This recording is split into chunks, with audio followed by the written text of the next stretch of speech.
J'ai voulu que tu viennes parce que j'aimerais que tu nous racontes un peu ton aventure, savoir comment tu en es arrivé à donner des cours de théâtre à Phnom Penh, au Cambodge. Pour savoir que tu as touché un petit peu à tout, tu as été voix off, tu as fait de la mise en scène. Ouais, j'ai fait de la mise en scène, j'ai fait de la voix off, j'ai été modèle pour photographe.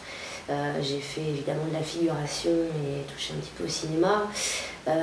Tout ça pendant 6 ans. 6 ans. 6 ans sur Paris. Et puis il y a eu un moment où ras-le-bol de Paris, pétage de plomb. Et un jour ce voyage, parce que envie de voyage justement, envie de découvrir une autre culture, opportunité Cambodge qui se présente.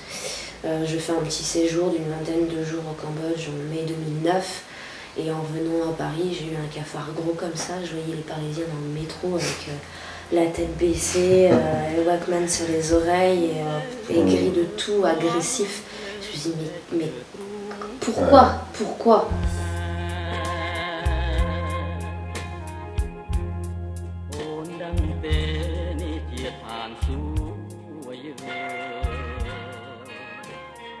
J'ai posé les valises et j'ai dit, non, voilà, qu'est-ce que je fais? Donc tu arrives. Je suis partie sans savoir. Tu es partie sans savoir. Est-ce que tu avais une idée du logement J'étais restée quand même en contact avec quelques personnes qui étaient déjà là-bas, qui étaient au courant de mon arrivée et voilà, qui ont fait le Tu nécessaire. as pu faire une transition voilà.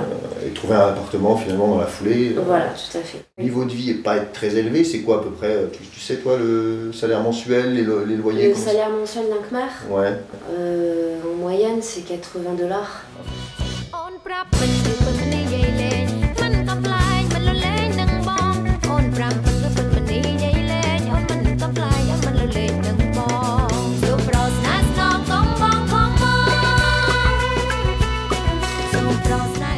Et donc c'est parti, nouvelle vie. Ouais. Comment ça se passe cette première année Dur. Dur. Dur, très dur. Ouais. Très dur. Actuellement au Cambodge, il y a évidemment de la danse traditionnelle, musique traditionnelle, théâtre traditionnel, marionnettes et d'ombre traditionnelles. Mais tout ce qui est contemporain et moderne, toutes les avancées artistiques contemporaines n'existent pas. Tu as donné des cours de théâtre aux Khmer ou aux expatriés? Aux expatriés. D'accord. Aux expatriés. Que tu rencontrais dans les soirées? Les cours de théâtre sont en français. Alors moi je ne suis pas contre donner des cours de théâtre aux Khmer, mais aux Khmer qui parlent français, et il y en a très très peu. Et donc j'ai ouvert le cours donc en septembre 2010 pour les adultes, et puis voilà, on a travaillé, on a fait connaissance. Pour moi ça a été une première initiation aussi, parce que des cours de théâtre, j'en avais jamais donné, j'en avais envie, mais comment faire la première fois? Et c'est la raison pour laquelle j'ai appelé ce cours le laboratoire de recherche théâtrale de Phnom Penh. Laisse-moi! Je n'ai pas envie de parler! Je m'en fous! Je saute! Non! Pourquoi pas? Non, non, pas ça! Non, Zana, ne fais pas ça! Ne joue pas à ça! C'est affreux! C'est impensable! Et parallèlement, j'ai fait l'heureuse rencontre d'une personne qui s'appelle Eric Ellul. Je précise qu'il est franco-khmer. On a commencé à travailler ensemble, à s'essayer.